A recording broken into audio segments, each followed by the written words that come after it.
With Trump's approval rating at home in the pits, his focus has turned to problems abroad.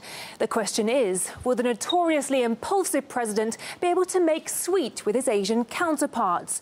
Or is he diving headfirst into a diplomatic minefield? Well, things got off to a swinging start on the first leg of his tour. There are a few contentious issues that could turn things sour. Trump wasted no time in addressing the American military, but locals aren't exactly happy about the presence of US troops in the country, which have led to massive protests across Japan.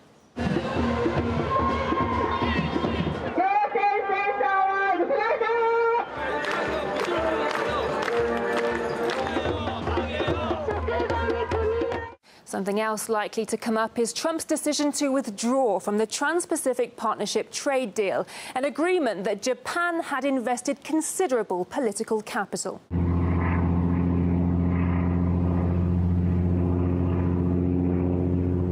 There will be plenty of people out on the streets for Trump's arrival in Seoul, but rather than rolling out the welcome mat, thousands are out in protest at the US THAAD anti-missile system.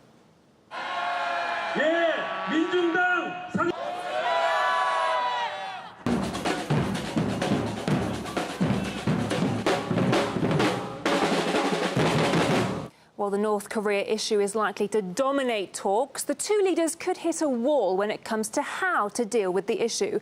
Trump has in the past accused the South of appeasing a certain rocket man. South Korea is pushing for a diplomatic solution to the issue, while the US favours a more heavy-handed approach, with Trump even threatening to totally destroy the North. The United States has great strength and patience, but if it is forced to defend itself or its allies, we will have no choice but to totally destroy North Korea.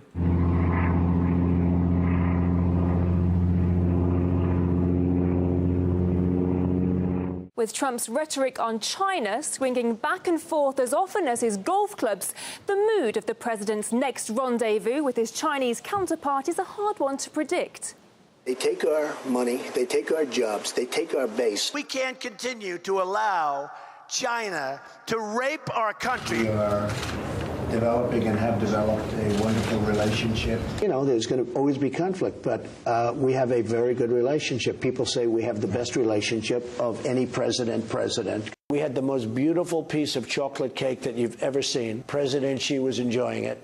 Beijing is pulling out all the stops to welcome the US leader, rolling out a military guard of honor, and there's a whiff of trade deals worth billions in the air that's likely to put a smile on Trump's face. But huge deals and chocolate cake aside, Trump's mission will be to get China on side when it comes to dealing with North Korea.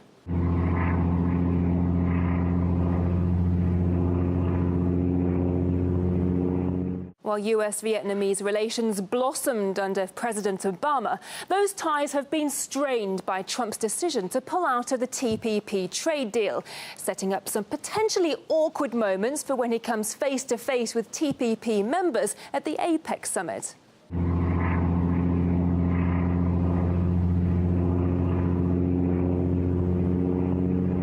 The last leg of the tour could have some mutual ego-stroking in store between Trump and President Duterte.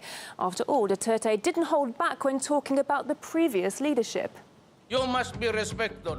Mr. Obama, you can go to hell. If you can say one bad thing about me, I can give you 10. Mayor Duterte would ask only 5 questions to prove that you're stupid. Ambassador yung Isit ako dyan.